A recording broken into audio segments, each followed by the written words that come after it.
Hello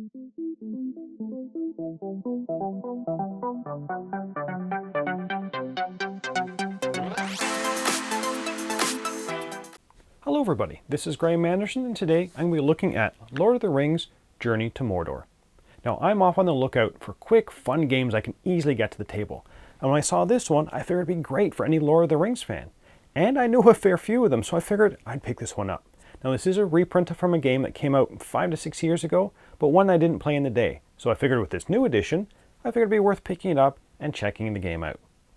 Now the theme in this one is that each player takes on the role of one of the hobbits, and you're trying to get the ring to Mordor to cast it into the fires of Mount Doom. But while you're doing that, of course the evil forces of Sauron are out to stop you. You're going to be rolling dice to see what happens next. Will the orcs stop you? Will the Nazgul beat you to Mordor? Or will you get help from the Fellowship or even Gandalf himself? Now, I think I may be reading too much into this theme, into this little game. So, will this game stand up tall like the mighty Ents? Or should it be cast into the fires of Mount Doom? Let's get it to the table, see how it's played, then we'll come back with my final thoughts on The Lord of the Rings Journey to Mordor.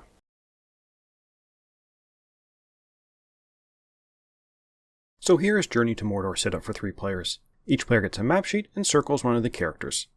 The goal of the game is to be the first player to reach Mordor and cast the ring into the fires. If the Nazgul track is filled before their ring bearer track, then they are out of the game and the rest of the players will continue on without them. On your turn, you will roll all 5 dice. Each character is represented by their matching color die, and you will always roll all 5 dice at the start of your turn even if there are fewer than 4 players. After your roll, you must set aside at least 1 die, and each time you set a die aside, you can only set aside 1 of each symbol. So if you roll 2 ring symbols in a single roll, you can only set aside 1 of them. If you roll any Nazgul symbols, then you must always set aside 1 of these. Even if you roll multiple of them, you only ever have to set aside 1 of them. You then take all the remaining dice that haven't been set aside and re-roll them, until either you've set aside all the dice, or you've set aside a tree symbol, which only appears on the black die. I'll talk about the tree symbol in a bit. Once you've set aside all the 5 dice, or the tree symbol, you then evaluate the symbols in this order. For each fellowship symbol you roll, you will block the attack of 1 orc. If the number of orcs is ever greater than the number of fellowship symbols that you have rolled, then any rings you have rolled do not count this round. Any orc symbols that have not been neutralized by the fellowship symbols, of course, blocks your movement on your ring bearer track. For each ring symbol you have, you mark the next empty circle off on your ring bearer track. Gandalf weakens Sauron's power, so at the end of your turn, where you've rolled a Gandalf symbol, for each Gandalf you have rolled, you can split the next Nazgul step in half by drawing a line through it. So the Nazgul will need 2 Nazgul symbols to advance to the next space. You can only split empty spaces, and each space can only be split once. If all the remaining spaces on your track are already split, then the Gandalf symbol does nothing. The Nazgul symbol is the only one where the color of the die matters. For each Nazgul symbol rolled, the character color that matches the die color advances their Nazgul track by 1 step. If you roll a Nazgul on a die where no one is playing that character color, then nothing happens. If the Nazgul symbol is on the black die, then the active player has to advance their Nazgul track. The final symbol is the white tree, and it's only found on the black die. If you ever set this aside during the rolling phase, then your rolling phase is over immediately. This means you can have some dice that will not be evaluated. You can of course set aside other dice on the same roll before you set aside the tree, but as soon as that tree is set aside, you move right into the valuation of the symbol phase, ignoring any unset aside dice. After you've evaluated your dice, your turn ends and the next player will roll. If your Nazgul track ever reaches the end of your track, you are eliminated from the game, and this can even happen on other players' turn. If your ring bearer track and your Nazgul track reach Mordor at the same time, you are still eliminated from the game. The game ends when either all of the players were eliminated from the game due to all the Nazgul tracks reaching Mordor, in which case there is no winner of the game, or one person gets to Mordor, then all the other players get 1 more round. If there's only 1 player that has reached Mordor, then they are the winner. If there are multiple players at Mordor at the end of the game, then the player with the most empty squares in the Nazgul track is the winner. Now I do want to mention that there is an advanced game where each location on the ring bearer track has a special feature, except for Bag End, to add a little more variety to the game. And that's how you play. Let's get back to see what I thought about The Lord of the Rings Journey to Mordor. So, theme and components. I think one of my biggest issues with this game is actually the theme. If you know Lord of the Rings, and I'm assuming that one of the main reasons you're going to be picking this up, is it just doesn't feel right that this is a competitive game. You're playing 4 hobbits.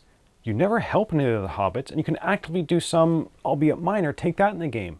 If I roll more than one Nazgul symbol, I get to pick which one to take.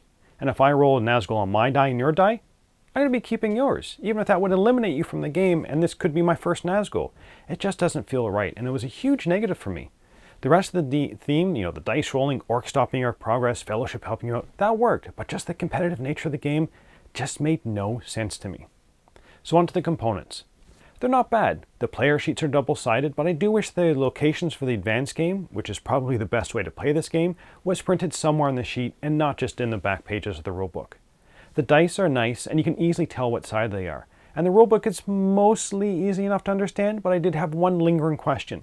In the rulebook, it says the Nazgul symbols on the colored dice affect the players, and the black die affects the active player. And if you're playing with less than 4 players, it says you still roll all the dice, but the unplayed character colored dice have no direct effect on another player. In the walkthrough, I said you could ignore these neutral Nazgul symbols on those dice, as it states the colored Nazgul only affect the matching player. But in the previous editions, I believe it calls out the fact that these neutral Nazgul affect the active player.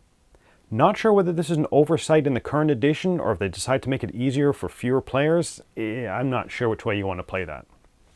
So on to the gameplay. This is a super simple game.